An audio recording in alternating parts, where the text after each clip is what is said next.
It's the 4th of July, and I am dog sitting, which isn't necessarily a terrible thing. It's for a friend.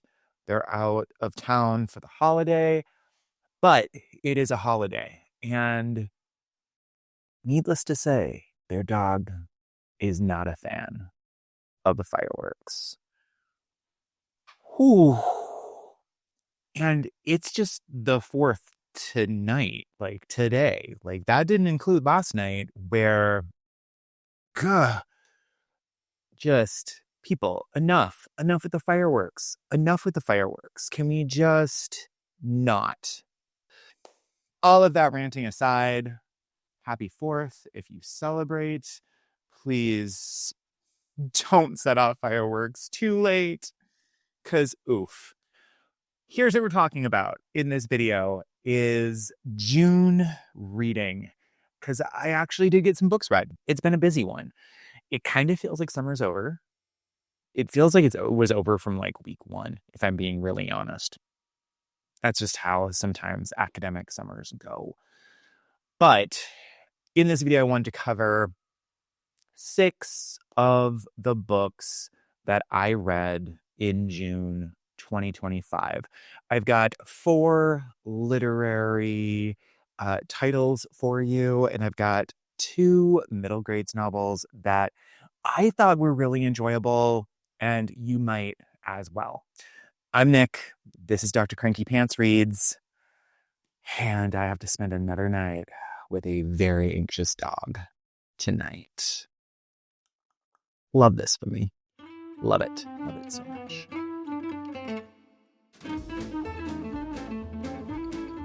And actually, I do. I do. I love the dog that I'm dog sitting for. So, sorry. That was a little dramatic. So in June, I read or listened to 13 books. So here are 6 highlights and why you might be interested in them. Let's start with middle grades novels. First up, this is James Ponti's City Spies. I picked up when I was in LA and thought, I've seen this series everywhere. I've not yet read it. Let me give it a whirl. I really enjoyed this book. Sarah is a kid who is gaming essentially the foster system. Like she is this super smart hacker type kid who just is smarter than most of the adults around her. And that winds up getting her in trouble where she's getting kicked out of yet one more foster home. The book opens up at a hearing that she is having for some not so savory activity she's gotten herself into. But there is where she meets this character named Mother, who essentially tells her, hey, I'm going to be your lawyer. You just have to agree with whatever I say during this hearing, and we'll figure out everything else when we get out of this hearing. So she agrees. She's cautious, but she agrees.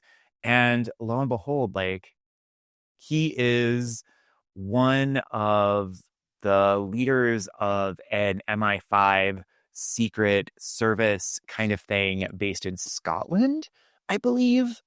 Ooh, I want to say Scotland. And recruits Sarah to join them on this mission that they have had. And so Sarah becomes Brooklyn because all of the kids take on names from the cities that they grew up in. That's what makes the City Spies the City Spies. And so she meets Sydney, and she meets Paris, and she meets Kat, and she meets, there's one more, Rio. And they have to pull off this big first mission together. And I've said it before, I'll say it again. I hate it when a book is set up as a series and the first book sucks because it just sets up everything else in the series. That was not the case with this book. This book had interesting characters. It had good payoff. The pacing was really fast. City Spies, super good, highly recommended. If you need a book that is fast-paced, brilliant, smart female protagonist, lots of teamwork. Also, I really enjoyed in this book, there is actual, like, I always think of the Alison Bechdel test, like female characters who aren't necessarily in competition with each other over a love interest. There is some competition over achievement, which I think is interesting and fascinating, but overall, really enjoyed it. Excited to put this on my children's lit syllabus. And I'm going to go let my dogs in, but I'll be back for middle grades novel number 2. 2 hours later. Middle grades novel number 2. And this one's a little older. I hadn't picked it up until this month, but it's Bob by Wendy Mass and Rebecca Steed. I originally picked this up because I was interested in I think it was Bonnie Nicole who was playing or doing the diversity bingo card. And I was playing with a couple of different ways to be thinking about how to do that activity. And one of the ways included a book from Australia. And Bob is a middle grades novel that takes place in Australia. It follows Livy, whose mother is Australian, but they don't live in Australia. I believe they live in Massachusetts? Possibly. Could be Toronto. I don't know if I'm confusing it with something else. But I want to say it was Massachusetts. Definitely North America, that general area. But the book itself takes place in Australia, where Australia is continuing to experience a drought. The last time Livy was in Australia, she was almost too young to really remember what was happening. She's a tween now, but it's important for her to get some time with her grandmother. And so Livy and her mom go to Australia. Livy is put in the room to sleep that she was the last time she was there, and opens up the closet and finds this creature in a chicken costume. And the creature's name is Bob. And Bob has been waiting for Livy to return for years.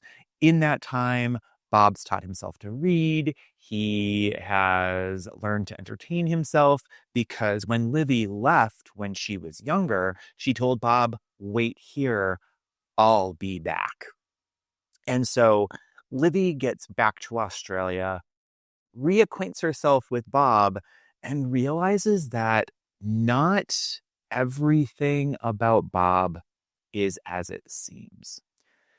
This was a delightful middle grades novel. You don't often encounter in a North American market books from an Australian perspective. There's this additional folklore kind of strand that runs through this as you begin to figure out as a reader who Bob is.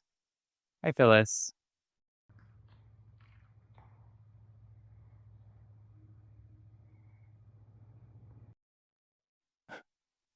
And what Bob represents. It's a shorter book, not particularly action-packed, but the mystery of how everything comes together really propels you through. It's just a really fun book to read in a setting that we in North America don't get to read about a lot. All of that said, let's move into some literary fiction. I'm going to start off with We All Want Impossible Things by Catherine Newman. One of the big surprises for me last year was Sandwich by the same author. I bought it for a lot of friends. I gave copies away to a couple of viewers, and I really love Catherine Newman's writing voice. She is just so effervescent is the word that I would use. She's willing to get emotionally messy. And there is nothing constrained about the emotions that her characters feel. Like they wrestle with all of it, all of the beauty, all of the pain, all of the multitude of life. In this book, Edie and Ash, who have been friends since they were little, and they're now in their mid 40s-ish age bracket. And Edie has been diagnosed with a terminal cancer and has beat it once and it's come back. Because of that diagnosis, the decision is made between her husband and herself and her best friend to go into hospice. And Catherine just does this beautiful job of pulling apart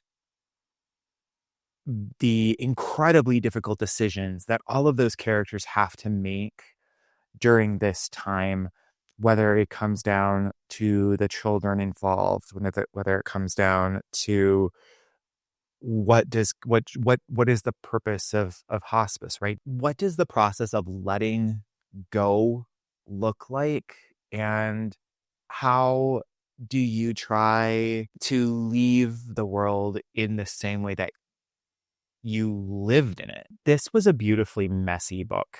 It was complicated and emotionally fraught, and doesn't spend a lot of time worrying about, oh, I need my characters to look a particular way.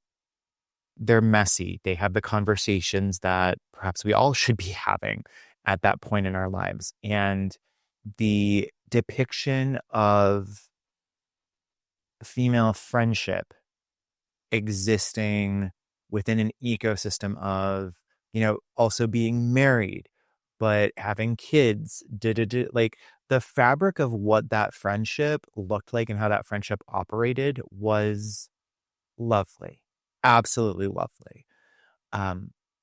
So highly, highly recommended if you want a book that's going to gut you, but also leave you feeling really optimistic about life, really optimistic about people, and also like how am I showing up to my relationships? How am I showing up to my friendships? Friendship seems to be kind of a theme of books that I read in June, because the next one that I want to talk about is My Friends by Frederick Backman. This one was my soundtrack as I drove back from Michigan into Nebraska, and I wanted to cry several times throughout this book. It was absolutely beautiful. Backman and I like Backman. I don't necessarily have an immense love for him. I've read A Man Named Ove. I've read Brit Marie Was Here. I haven't touched the Beartown stuff, though I have all of them, and I will read them eventually, particularly now that My Friends was just a great read. But I went into this knowing some of how Backman works, but it opens up with Louise, a foster kid who's just aged out of the system. She's lost someone important to her, and she shows up in this auction house to look at a piece of art that is widely misunderstood by people. Most people think it's kind of this waterscape, but really there's a pier in the middle of this portrait, and there's people sitting on the pier in the portrait. She ends up getting kicked out of the auction after someone thinks she's going to vandalize it.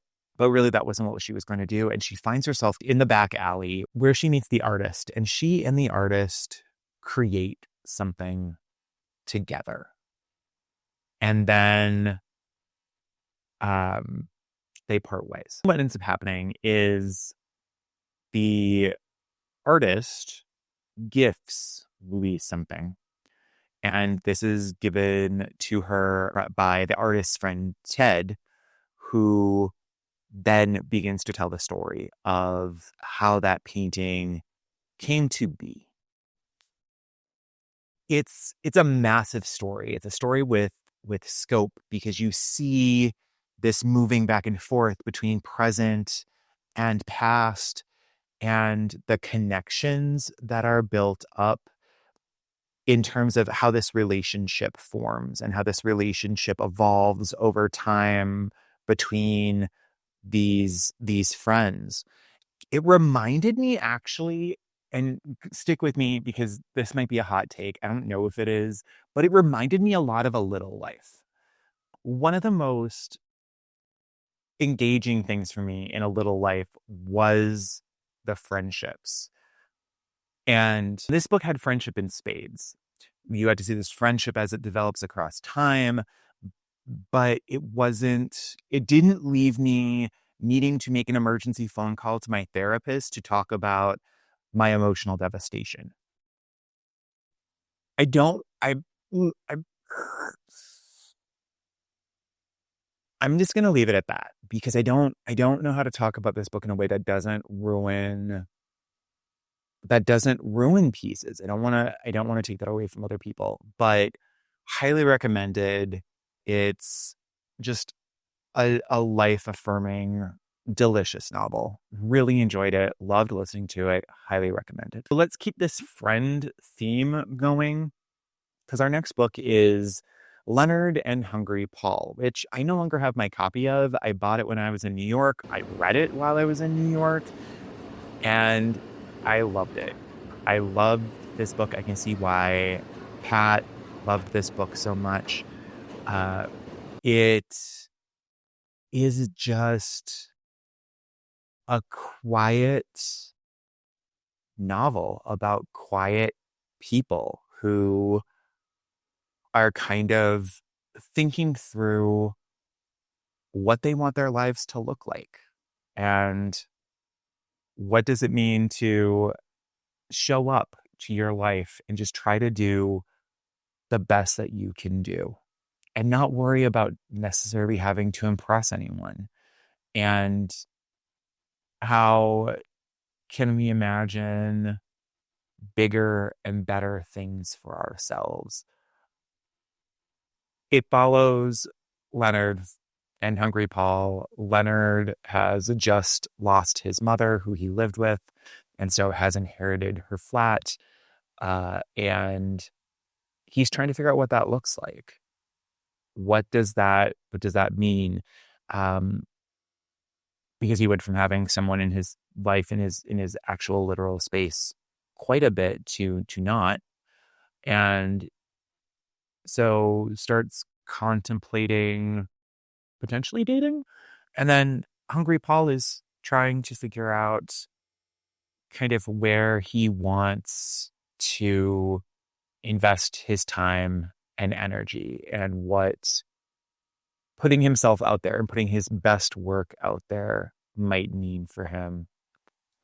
And I loved how Leonard and Hungry Paul both have really strong support networks. They're each other's friends.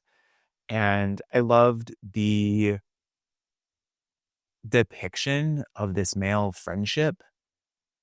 That was not like talking about your sneakers.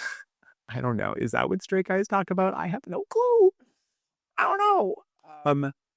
When they're with, I have no clue.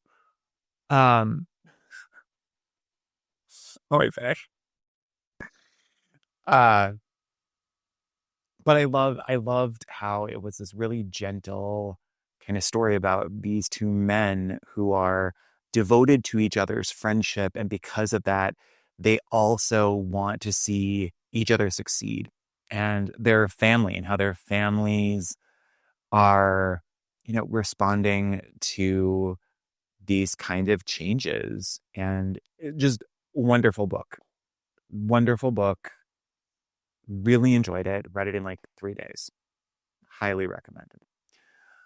So, last book that I want to talk about, and this is one that I also listened to. I listened to this audiobook while I was in New York City, which was appropriate because this is a love story by Jessica Stouffer, I believe. Let me check. Jessica Stouffer. Jessica Stouffer. Ooh, Jessica Stouffer. I really enjoyed it. I really enjoyed this book. At the core of this book is Jane and Abe, who meet in New York City and spend their life in New York City. And Central Park is very much a piece of their life. They're both artists and push each other's art. They push each other to create more, to be better artists than they were before, and both experience levels of success that allow them, to live in particular ways. But as with any kind of lifelong relationship, there's challenges, particularly up to the point where Jane is suffering from Alzheimer's. So her memory is going. And so you get these alternating chapters told by Jane, told by Abe, told by their kiddo, Max, who is an art dealer later on. And so you're jumping around in time. It's really kind of beautiful how you get these very different takes on this relationship and these characters, and how these tiny ecosystems of family get constructed and the forces that are at work within them.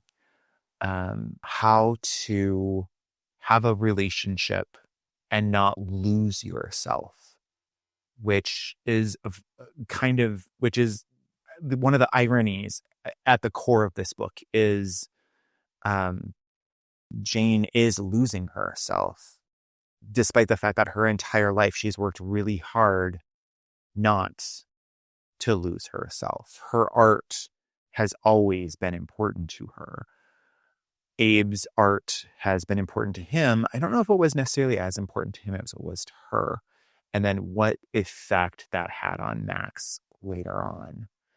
One of the critiques that I've read about this book is people did not necessarily love the writing style.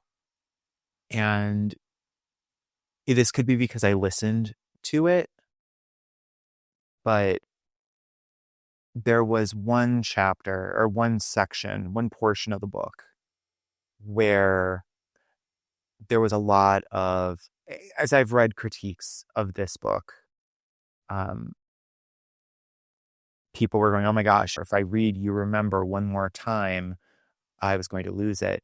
And this is during a chapter where Abe is talking to Jane and narrating their story for her, which I thought was lovely. I was moved to tears a couple of times listening to this book, because it felt like he was willing that memory to come back. It wasn't you remember that. It was you remember. It was a statement. It wasn't a command. It was a statement.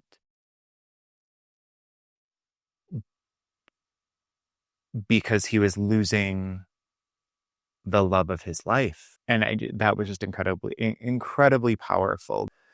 There were portions of the book that weren't as strong as I would have liked them to be, but overall, an enjoyable book. Like, the author tries to do some interesting things. It felt a little Jennifer Egan-ish, like Visit from the Goon Squad, where you're moving back and forth within time. You're getting these very different perspectives on this core central plot. I definitely thought it was worth my time. So what am I currently reading? I am finishing up. Oh, hold. Let me go get it. Not prepared. 5 minutes later. Oh, my trainer and I are finally meeting again. And he kicked my rump. Oh, I've picked A Boy's Own Story back up. I'm making good headway. Really enjoying that. I've also been dabbling in The Uncontrollability of the World, which has been really good. Really interesting stuff to think about for my own work as a teacher educator. And then I've got a stack of middle grades novels that I have been reading. So those are in the office. But those are 6 highlights from what I read in June. Enjoyable. So what was your favorite read in June? What are you looking forward to in July? How is it already July 4th? Oh, it's going to be fine. It's going to be fine. It's going to be fine. If I ever have merch, that should be a tote bag. It's going to be fine. It's going to be fine. It's going to be fine. All in a different color. Because if you say it 3 times, it's got to be true. Anyway, I appreciate you. I hope life is good. I hope your dogs are not freaked out if you have them, or your cats are not freaked out if you have them, or your people for whom that might be triggering are not freaked out because, I don't think that was the original plan. But anyway, I will see you next time.